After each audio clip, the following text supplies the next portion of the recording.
आंबेडकर 1918ला पुढच्या वर्षी 100 वर्ष होतील. काय म्हणतात? 5 गोष्टी सांगतात ते. पहिली गोष्ट ते सांगतात, सरकारने शेतीला उद्योगाचा दर्जा दिला पाहिजे आणि उद्योगाची पॅकेजेस दिली पाहिजेत. हे 18 सालचं पुस्तक आहे डॉक्टर आंबेडकरांचं.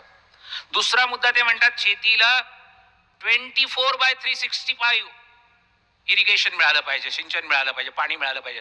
त्याच्याशिवाय शेती परवडू शकत नाही. तिसरा मुद्दा ते सांगतात, the burden on the agriculture. Gaikwad sir इथं बसलेले आहेत, ते सांगतील आपल्याला, बोजा वाढतोय, ओझं वाढतंय.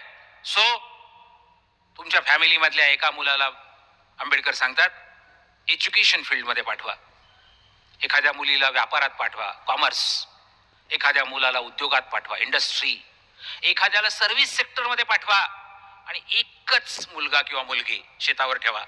सगळे जर शेतावर राहिले तर बर्डन इज एक्सेसिव्ह आणि ऍग्रिकल्चर विल बी कोलॅप्स्ड.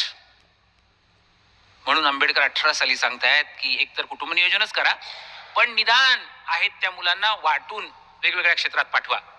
पुढचा मुद्दा सांगताना डॉक्टर आंबेडकर म्हणतात, शेती मालाला बाजारभाव देताना उत्पादन खर्चावर आधारित बाजारभाव, उत्पादन खर्चावर आधारित बाजारभाव मिळाले पाहिजेत. कुठलाही उद्योग टिकू शकत नाही उत्पादन खर्चापेक्षा कमी किमतीला जर माल विकावा लागला तर. आणि म्हणून डॉक्टर आंबेडकर म्हणतात की there must be a policy, national policy, उत्पादन खर्चावर आधारित बाजारभाव द्यायची. दादा डॉक्टर आंबेडकर 1918च्या पुस्तकात म्हणतात, हे सारं केलं नाही तर येणाऱ्या दिवसांमध्ये शेतकऱ्यांना आत्महत्या कराव्या लागतील. 1918 सालचं पुस्तक आहे.